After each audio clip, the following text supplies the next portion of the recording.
안녕하세요, 원몽캠입니다.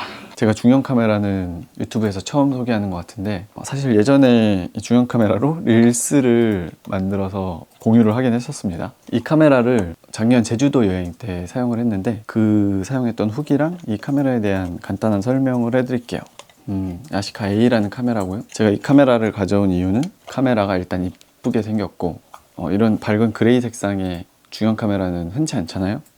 그리고 마치 멀리서 보면은 롤라이플렉스 같은 느낌? 이안 리플렉스 카메라의 전형적인 모습을 보여주고 있는 그런 디자인이고, 그리고 가격이 되게 저렴합니다. 저는 이베이에서 구했는데 한 10만원에서 20만원 사이에서 구할 수 있는 카메라인 것 같아요. 상태가 좋은 모델을 저는 저렴하게 파는 판매자를 발견해서 구매를 했고, 이 카메라를 받아서 제주도에서 좀 중형 카메라의 느낌에 맞게 말과 풍경 그리고 산 같은 것들을 좀 찍어봐야겠다. 그래서 가져가서 사용을 해봤는데 이 카메라는 이제 자동 노출도 없고, 그리고 필름은 이렇게 돌려서 감아야 되고요. 그러니까 보통 우리가 생각하는 카메라 필름 감는 방법은 35mm 필름 같은 경우에는 한 번 돌리면은 한 번 감기고, 핫셀이나 다른 중형 필름 카메라도 이렇게 돌리다 보면은 걸려가지고 넘어가는 경우가 있는데, 이 카메라는 필름을 넣고 여기 뒤에 창을 확인하면서 돌려야 됩니다. 여기 숫자가 올라오면은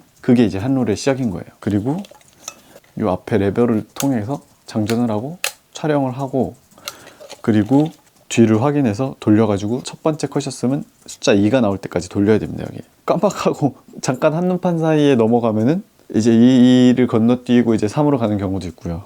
아니면은 내가 촬영을 하고 이 롤을 넘겨야 되는데 까먹고 넘기지 않아 가지고 다음 촬영을 했을 때 한 컷에 이중 노출이 돼 가지고 사진을 망치는 경우도 있습니다. 그래서 이 부분은 나만의 규칙을 꼭 정하고 사용을 해야 될 것 같아요. 뭐 촬영을 한 다음에는 꼭 다음 컷을 넘긴 다음에 닫는다, 아니면은 촬영을 하기 전에 꼭 다음 컷으로 넘기고 촬영을 한다. 나만의 규칙을 정해서 촬영을 해야 되는 그런 카메라고요. 그리고 이렇게 위에 상단에는 상이 맺히는 부분이 있습니다. 웨이스트 레벨 파인더인데 이렇게 위에서 보고 상이 또렷해지면은 초점이 맞다고 생각하면은 그때 촬영을 하면 되는 거예요. 이런 형식의 카메라들은 이제 핫셀이나 아니면 롤라이플렉스도 그렇고, 그리고 일부 필름 SLR 카메라나 이런 카메라도 웨이스트 레벨 파인더가 있는데, 이게 내가 움직이는 방향과 반대로 상이 맺히기 때문에 생각보다 쓰기가 좀 까다롭습니다. 그래서 카메라를 이렇게 정면으로 들고 촬영 습관을 가지고 있던 저한테는 조금 불편하긴 했어요. 뭐 금방 적응을 하긴 했지만, 그리고 상을 좀 더 자세히 볼 수 있게 여기 이렇게 돋보기도 있고요. 그리고 이 부분을 이렇게 닫게 되면은 여기 뒤에 구멍이 있거든요. 이 구멍을 통해서 대략 어떻게 찍히는지 미리 확인을 해볼 수가 있어요. 지금 제가 보여주고 있는 이 야시카 A 카메라로는 약간 스트릿 포토 찍기는 힘들 수도 있어요. 아니면은 요 조리개를 확 조이고 셔터 스피드를 조금 올려서 밝은 낮에 빠르게 찍을 수야 있겠지만, 이게 기본적으로 웨이스트 레벨 파인더에다가, 그리고 이 상을 보고 초점을 맞춘다는 점, 그리고 이제 노출도 미리 계산해서 세팅을 해놔야 된다는 점 때문에 약간 즉각적으로 사진 촬영하기 쉬운 카메라는 아니고요. 오히려 이 카메라로 스트릿 사진을 찍고 싶다 하면은 약간 덫을 놓는다고 생각을 하고, 어떤 배경을 준비한 상태로 사람이 지나가거나 어떤 피사체가 지나갈 때 찍겠다라고 준비를 하고 지나갈 때 보고 찍는 편이 낫다고 생각하는 카메라입니다. 그래서 저는 제주도에서 약간 스트릿 포토 느낌으로 사진을 찍기보다는 풍경을 찍는다는 느낌으로 이 카메라를 가져가서 촬영을 했고요. 제주도답게 말 사진들도 찍었었고, 삼방산 사진도 찍고,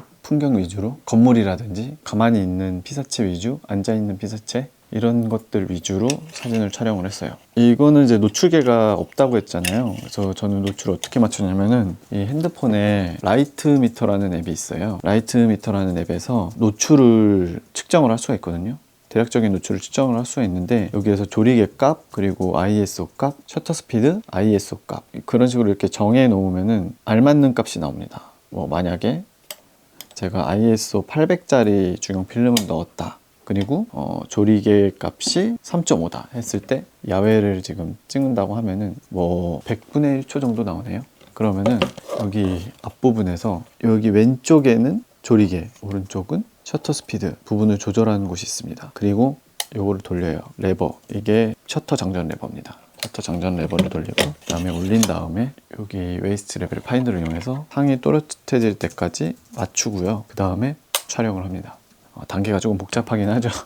그래서 촬영을 나가기 전에 그 날의 노출값을 미리 계산을 하고 가요. 그래가지고 오늘 이렇게 측정을 해보니까 대략 날씨가 맑으니까 조리개 팔에다가 200 셔터 속도 200 정도로 놓고 찍으면 되겠다 하면 여기 맞춰놓고 다닙니다. 아예 맞춰놓고 그러면은 이제 이 부분은 야외에서 건들 필요가 없이 장전을 하고 촬영을 하면 되니까요. 그리고 실내에 들어갔을 때는 들어가기 전에 실내 광량을 측정을 해요. 노출 측정을 해요. 미리 여기는 어둡네, 뭐 25분의 1초로 찍어야겠다, 조리개 3.5에 25분의 1로 찍어야겠다, 그러면은 실내에 들어가기 전에 맞춰놓고 그 다음에 카메라를 들고 가서 촬영을 합니다. 근데 사용을 해보니까 들고 찍는 것보다는 삼각대를 놓고 찍는 게 훨씬 편하긴 하겠더라고요.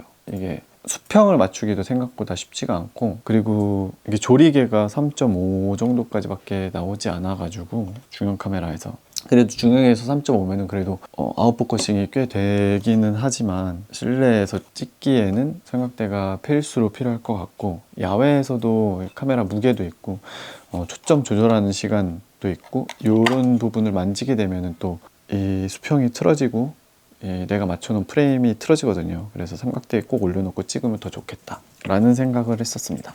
그리고 결과물은 중형 필름에 중형 카메라로 찍은 결과물답게 결과물이 쨍하고 개조가 되게 부드럽게 잘 나왔어요. 필름 카메라에서 제일 중요한 건 필름 아니겠습니까? 어차피 이 카메라는 필름을 담는 그냥 기계일 뿐이라고 생각을 해요. 물론 뭐 하셀블라드나 뭐 다른 카메라들은 사용성은 훨씬 편하겠지만 처음에 중형 필름으로 촬영을 하거나 아니면 좀 배워보고 싶다, 처음으로 접한다 했을 때는 이 카메라로 좀 사용법을 배워보는 것도 괜찮을 것 같아요.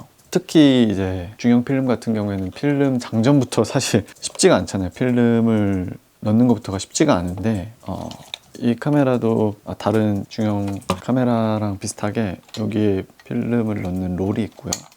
여기에 넣어서 빈 롤을 이쪽으로 옮기겠죠.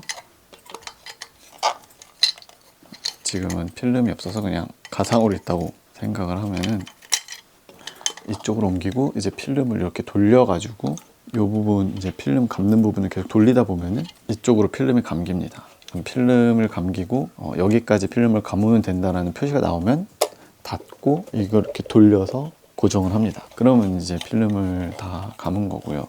이 필름을 감는 방법은 대부분 다 비슷해요. 이 방식에서 크게 벗어나지 않고 이 셔터 스피드라든지 이런 조리개를 조절하는 법, 그리고 노출을 측정하는 방법, 대략 낮 시간에 어떤 조리개와 어떤 셔터 스피드 정도면은 적정 노출이다 라는 값들을 배우기에 필름 사진에 익숙해지기 좋은 그런 카메라라고 생각해요. 대신에 이제 찍는 거는 많이 불편할지 모르겠지만 불편한 만큼 배우는 것도 많다고 생각합니다.